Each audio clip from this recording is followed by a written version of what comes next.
ये इंसानियत के सहारे नमाजी मोहम्मद के कितने हैं प्यारे नमाजी। सरे हश्र खालिक यही कह उठेगा चले आ रहे हैं हमारे नमाजी। जरा जाके जन्नत में देखे तो कोई चमकते हैं सितारे नमाजी। इन्हें खौफ क्या कब्र में नहीं हो सहाबा के सब है सवारे नमाजी। इन्हें खौफ क्या कब्र में नहीं हो सहाबा के सब है सवारे नमाजी। सहाबा के सब है सवारे नमाजी। खबर में फंसी जब के इंसान की कश्ती और पहुंचे किनारे नमाजी। सुभान अल्लाह। बस थोड़ी देर के लिए आपका जलसा है, आपको आगाज ही में मुबारकबादी देता हूँ कि आप लोगों ने वाकई जलसा सुनने का हक अदा कर दिया। कब से आप लोग जलसा सुनते हैं, जिस हाल में हैं उसी हाल में सुन रहे हैं। मेहमान आते रहे, मेजबान बन करके आप सुनते रहे, वो आपको सुनाते रहे, आप सुनते रहे। उन्होंने सुनाने का और आपने सुनने का हक अदा कर दिया। दिल से दुआ देता हूँ अल्लाह आपके दिल की मुराद पूरी फरमाए, आमीन। हाल को खुशहाल फरमाए और मुस्तकबिल को रोशन फरमाए। यहाँ से लेकर के वहाँ तक थोड़ी देर के लिए और अपने मेहमान का मेजबानी का हक अदा करने के लिए आप तैयार हैं? इंशाअल्लाह हाथ उठा दीजिए इंशाअल्लाह।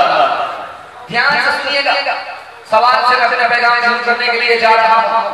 मस्जिद का जलसा है, मस्जिद के हवाले से आपने सदका दिया, खुश कर दिया, रिकॉर्ड आपने कायम कर दिया। इस बस्ती में पहली बार जलसा हुआ, लेकिन आपने ऐसा जलसा बनाया कि वाकई रिकॉर्ड ही तोड़ दिया। 10 लाख से भी ज्यादा आपने कलेक्शन किया है मस्जिद में। दुआ करता हूँ अल्लाह आपकी मस्जिद को आबाद रखे, आमीन। हाथ उठा करके वादा कीजिए मस्जिद में खामोश नहीं बैठेंगे इंशाअल्लाह। मस्जिद में आपको खामोशी बैठना, दुनिया की बात करेंगे सवाब का पता होगा। मैं आपके दिमाग को बतला रहा था कि आप लोग यहाँ हैं या ससुराल पहुँच गए, यहाँ है या कब्रिस्तान पहुँच गए। अगर कब्रिस्तान होंगे तो सीधे जनाजा ही पढ़ा जाएगा। ध्यान से सुनिएगा, सवालों से मेरा पैगाम शुरू हो रहा है।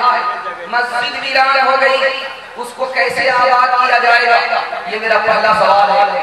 दूसरा सवाल है, शैतान इंसान को दारू पिलाता है, क्यों पिलाता है, इसका राज क्या है, ये मेरा दूसरा सवाल है। आदमी मुसलमान जरूर है, हज नहीं करता, नमाज पढ़ता है, मुसलमान जरूर है, नमाज पढ़ता है, ज़कात नहीं देता, उसकी नमाज काबिल कबूल है या नहीं, ये मेरा तीसरा सवाल है। आखिरी सवाल है, सारी मस्जिद बराबर है, एक मस्जिद का सामान दूसरे मस्जिद में लग सकता है कि नहीं लग सकता। और आखिरी सवाल है कि मस्जिद बना रहे हैं अपने घर की तरह, अपने घर की तरह मस्जिद बनाना सही है या गलत है। मुकम्मल सुनने के लिए तैयार है? जोश के साथ हाथ उठा दीजिए। आप जब जोश के साथ हाथ उठाएंगे मेरा दिल खुश हो जाएगा कि आप मुकम्मल सुनने के लिए तैयार है। मेरा पहला सवाल था कि मस्जिद वीरान है, वीरान मस्जिद कैसे आबाद होगी? जो मस्जिद वीरान हो गई उसको आप बेच नहीं सकते, जो मस्जिद वीरान हो गई उसको किराया पे लगा नहीं सकते, जो मस्जिद वीरान हो गई उसके बदले दूसरी जमीन ले नहीं सकते। वीरान मस्जिद को आबाद किया जाएगा या तो ईद की नमाज से या तो जुमे की नमाज से, लेकिन मस्जिद को आप बेच नहीं सकते, किराए पे लगा नहीं सकते। दूसरा सवाल था, शैतान आदमी को दारू पिलाता था, मकसद क्या है?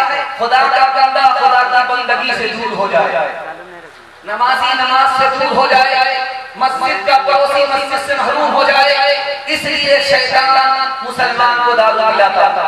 तीसरा सवाल था, हज तो करता है नमाज पढ़ता, हज नहीं करता नमाज पढ़ता है, ज़कात नहीं देता नमाज पढ़ता है, अगर सिर्फ नमाज पढ़ता है, हज नहीं करता, सिर्फ नमाज पढ़ता है, ज़कात नहीं देता, तो नजात के लिए काफी नहीं है, ये नमाज काबिल कबूल नहीं है।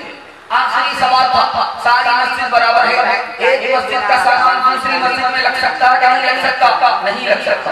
एक मस्जिद का सामान उसी मस्जिद में लगेगा, चाहे जरूरत हो या आइंदा जरूरत हो, लेकिन उस मस्जिद का सामान दूसरी मस्जिद में नहीं लग सकता, क्योंकि ये अलग वक्फ है, वो अलग वक्फ है। आखिरी सवाल था कि मस्जिद के लोग अपने घर की तरह बनाते हैं, जैसा पैसा मस्जिद में लगा देते हैं, कोई रास्ते से गुजर रहा था, पैसा मिला, मस्जिद में नहीं लगा सकता, क्योंकि मालिक मालूम नहीं है पैसा हलाल है या हराम है, इसमें शक हो गया, इसलिए मस्जिद में पाक और साफ पैसा लगेगा, तो नमाज अदा भी होगी, नमाज कबूल भी होगी। इंशाअल्लाह चंदा रख देंगे, सजदा उठा रखेंगे, हाथ उठा दिया। देखिए यहाँ भी